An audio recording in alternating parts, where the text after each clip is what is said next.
My dear friends, I recently got to rewatch a classic I love, The Legend of the Seven Golden Vampires, a joint production between legendary British horror studio Hammer and Hong Kong kung fu action flick producers the Shaw Brothers. This is a perfect matching of East and West in campy, ghoulish, action-packed, dark wonder. Honestly, both studios brought their A game, and Hammer brought Peter Cushing. I love this thing so much, that's why I'm still holding it up so you can see exactly what this movie looks like, so you know how to identify it in the wild. So let me tell you very briefly about what's going on in this thing. The movie opens with this evil Chinese priest who terrorizes his local community of dirt farmers in the middle of nowhere by deploying these 7 nasty vampires to not only slake their thirst, but also to get him tribute out of the locals. He has gone to see Dracula, the Prince of Darkness in Transylvania, because the vampires just aren't producing anymore. See, one of the 7 got killed by a vengeance-seeking peasant father, and so the rest of the 6 have backed off and won't go out and terrorize the people, thus taking away power and loot from the priest. And well, obviously what you do is you go see Dracula, Prince of Darkness, and get him to help you out, and that evil priest gets exactly what he deserves. And then we wind up with 2 Draculas, both of which are excellent. The voice is fantastic on the guy. He goes to China, and then we cut scene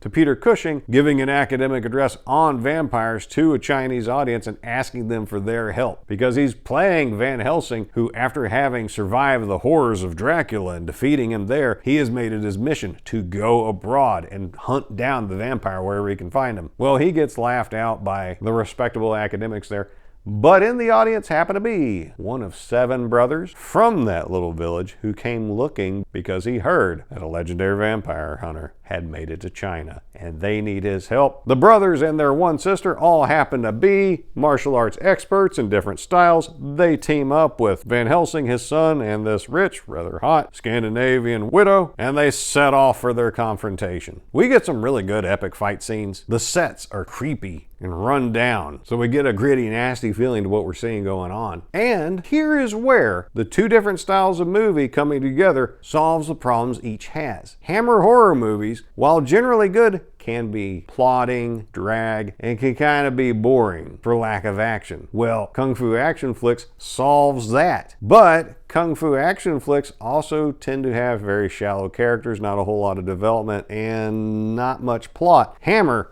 definitely can fix that. So we do get the best of both worlds here. Yes, it's campy, yes, it's cheesy, but that's part of the fun. We get an intense and atmospheric and terrifying soundtrack, which helps draw you in. Tits. We get a lot of tits. They must have found the most endowed women in all Hong Kong and cast them in this movie, because we get a lot of tits. So if you like tits, it's worth it on its own. We get effective tension building, foreshadowing, and there are real costs that the heroes have to pay over the course of this movie. The threat is legitimate in this thing. The vampires are a little silly in their portrayal, but I find that actually adds to their creepiness. We get a hysterical dogpiling scene, some cold-blooded murder, and a spinning death scene you'll thank me for. And it proves that at least one awesome thing came out of European imperialism. Because without the British conquering Hong Kong, this movie would have never happened. So if you have not seen Legend of the Seven Golden Vampires, I highly recommend it.